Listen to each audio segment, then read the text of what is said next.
match. Listen, I think I'm more sad now and depressed that we won't get to see Riddle when we go back from the pandemic at NXT.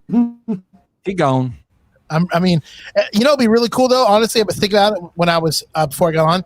How cool would it be if they finished the storyline with Matt Riddle and Pete Dunne on SmackDown as they win the tag team titles again, and they keep going on.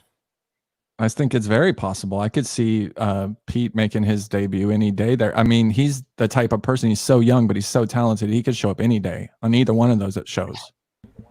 Listen. I know we're an adult show here, but can you both tell me, who, just out of curiosity, who has the nicest ass between Bailey and Sasha Banks? I think it's Bailey. I think she has such a nice line. It's 2020, man. We can't do that. I can't hear him. What did he say? I can't hear him. What did he say? He's asking about booties. Who's got the nicer booty? Bailey or excited to it. You're ridiculous. Isn't that what Bailey is known for? Yes, she is. Okay, I mean, if you're going to talk body, Sasha Banks' body is absolutely perfect. That's what every woman strives to have in this world, I would think. I mean, I don't know. I'm a fat, overweight dude like you and the other two dudes on here, but I feel like that's a goal for people. You know what I mean? That's. I want to have a body like that. Let's move on, gentlemen.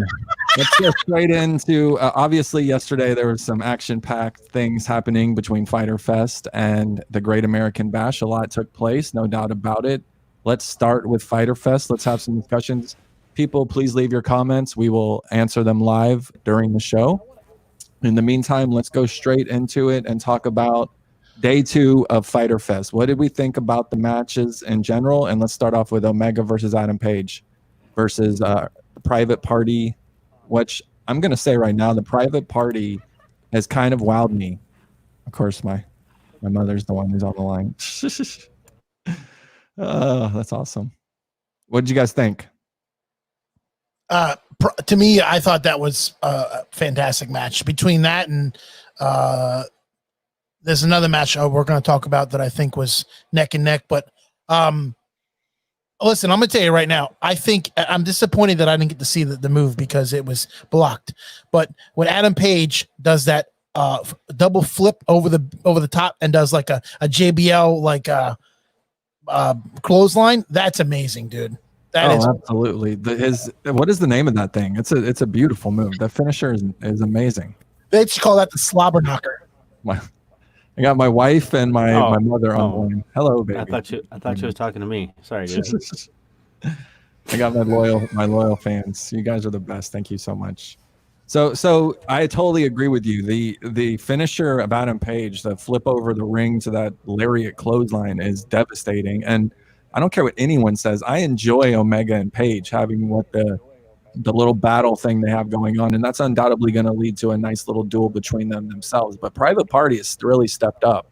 They are some high flyers. They have some moves I've never seen before. I saw that dude yesterday jump over the top rope onto the second rope and do a flip. I've never seen that in my entire life, and I've been watching wrestling for a really long time. So what's the potential as far as Private Party goes, and how far does this Kenny Omega Adam Page teamship, really rivalry, go on? Because they have a beef within the friendship. Let's agree to that, right?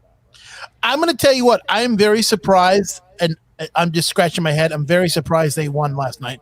I really thought there was a slight second that Private Party was going to take the titles off of them. I really was. You thought Private Party was having their moment? Can you take in this pandemic, in the way that it is with pro wrestling, the way that it is, can you risk taking belts off of somebody like Omega and Page and putting it on Private Party, because that's viewership, right? Maybe not very many people know. Sorry, like most people will not be familiar with Private Party unless they are absolute pro wrestling fans that want an alternative to WWE, because let's face it, there hasn't been competition for so long that you have the WWE universe. So this is just zombies walking towards whatever's presented towards them. So in all reality, like, don't belts now equal ratings, and you have to be really cognizant and careful of who you place those belts on, especially with everything else that's going on. Like you don't know what's maybe brewing or at the top, and it's not. I don't know if it's worth taking the risk to put it, to switch anything up. I'm not saying anything negative or derogatory towards anybody. I'm just, it's. I don't know. Is it ratings? What is it? I mean, It's a big move. I don't know. Omega's always drop the titles at this point in time because you're absolutely right. Ratings are everything right now, and I don't care what anyone says. The Wednesday night wars are very real, and they're taking place. And this is 2 or 3 weeks in a row that NXT has won, and I don't care what anyone says. AEW is concerned about that. They're taking shots. They're looking at the ratings. There's no way in hell Cody Rhodes did not look at 3 p.m. on the page that has the ratings to see what they got. And the same applies with Triple H. His ass is looking too. Let's be honest. I mean, let's be real. Like MJF. Like, I mean, did you hear? I mean, it's just a call out. Like he said, we're in a ratings war, right? Like that. Those were his comments. I mean, it's shots across the bow. I didn't see the MJF. What, did he talk crap? He always talks crap. Yeah. Okay. So it's I mean, he called it out a ratings war, and it's kids like him that are gonna make the difference because he's heel 100% all day, all the time. Like that's not a gimmick. That's not kayfabe. That's Maxwell Jacob Friedman from day one. I'm going to tell you this. But if you go, then you go home and go, man, I'm really good at this. Listen, there's 2 guys in this business. No.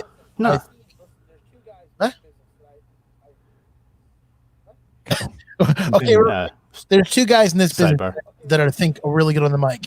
I've seen MJF in person in Orlando at MLW before he signed with AEW, and I got to tell you, when he came out and he did his spiel, and then he started picking fans out of the crowd and pick on them, I'm telling you, that was money.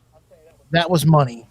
And Joey Ryan with the whole, how he's so vulgar. Was vulgar. Why you fuck Joey Ryan? Oh, you don't like Joey Ryan? He's unemployed. No, dude. I think he's a piece of shit. He's screwed. I never said he wasn't a piece of shit. I'm just saying, though. Let's take some questions. Elvis saying thoughts on the U.S. belt. What do you guys think of the U.S. belt, the new debut of the U.S. belt? Obviously a different design than usual. I believe it's laser printed for the first time ever. And laser printed? Yeah, laser printed is going to be hard to be duplicated. Like I get on maybe 10 emails a day on Facebook of people. So here we go. What's up, man? Thanks for joining us. Awesome. I actually, it took me a couple days to really look at it and figure it out. But I actually do like the look of it. I like the burn on the front. It's a little different than the other U.S. titles from the previous past. I'm kind of digging it. Yes, this is real, Eric. What's up? Thanks for joining. Old friend from the Keys. Daniel, thanks for joining. Elvis, thanks for joining. We love you guys. I think the belt's beautiful. What did you think, Yeti?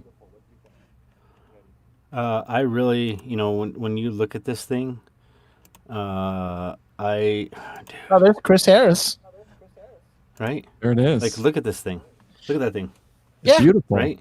I think it's great. I think the design is great. I mean, with the flag in the back. I just need it right there. No, I'm just kidding. I don't do the U.S. title. Have you guys seen the pictures or memes going around with like Team America in front of it, with, like explosions and shit? Have you guys seen those yet? It kind of does look like Team America. America. Yeah. Listen, I'll tell you what it looks like when I buy it. When I buy it next week, I'll let you know. Oh, are you getting it? Like, what do you mean by laser printed? Right? For the first time. So I have a lot of weirdos that follow me on Facebook. Love you guys. Thanks for joining me. Okay, Nico, this is ironic, man. Like this is kind of stuff like when you put it up there, because like I didn't even look at this. I didn't read it. Like all I saw was FTW, and I go, yeah. Okay. So I honestly haven't watched FyterFest Part 2. So I'm guessing that the orange belt is back. It is the original FTW belt. Was unveiled by Taz last night. Can I just say I was right again? Can I just say I was right again? But were you please? excited about it when he pulled that crap out? I mean, what, guys? I can't be the only person who was like, "What is he doing? Don't tell me it's the FTW belt." No, and then he pulled it out, and I was like, "This dude." Do you know the he's in the business. Do you know the for history himself. behind the FTW belt? Dude, I don't give a shit about what happened in 1993 at the frickin' Hammerstein ECW ballroom arena. between RVD and fucking Sabu. I'm sorry. Hey, you know what? I really thought I it was. don't care. You know, I really thought it was Taz, and this might sound stupid. You guys might laugh at me. I honestly thought, because I kept hearing rumors about Adam Cole leaving after that because of his contract. I really thought it was like somebody big like Adam Cole, because they said it was gonna shock the wrestling world. I'm like, well, that belt really didn't shock the wrestling world. Somebody coming from WWE to AEW would shock the wrestling world. That was hardly a shock. If anything, it's not working for me, and I can sound like a dick all I want, but I'm not enjoying. Do you guys do the? I'm not enjoying the Cage sitting behind while Taz cuts a cheesy promo about who better. Canyon. That's who better. I mean, stop stealing people's lines. Stop. You're bringing back 90. I mean, I know Tony Khan loved DCW, and this is deep. There's a whole thing to it, but it just is not working for me. And if Cage gets this belt and walks in with it around his waist like a total badass and jobs to Moxley, because that's probably what's going to happen. That seems to be the repertoire for brand new guys that come in there. They get the main event shift and they lose, and then the next thing you know, they're fighting Dark Order. What is the meaning of the title? What's the point of it? There's one you have. Cage needs the title like Taz needed the title to get over, right? Yeah, but here's my question: Why? Is he not that good? Yeah, he does need something. No, Brian Cage. Why does he have to have a title? When it comes to not cutting promos, yeah, he's not that good. Well, he's like Brock Lesnar. Brian Cage. And there you go. This is what we all go back to. Yes. This is the bootleg. This is the Brock Lesnar, Paul Heyman you order from Wish. This shit got me 2,000 likes on Twitter. And Taz himself commented on it. He retweeted it and said, the facts are we're different people, yada, yada, yada. I hate hearing Taz's voice. I hate it. I hate seeing him on TV. I hate seeing him on you know what? TNA. He's a cheese He ball. is one of my Christmas. No, he is one of my favorite ECW talents, just because one, the heart and soul that he put into every match that he was in, and two, like he followed Heyman to the end. Like he was, if people want to talk about like Punk and Heyman guys, like you can't tell me Taz isn't a Heyman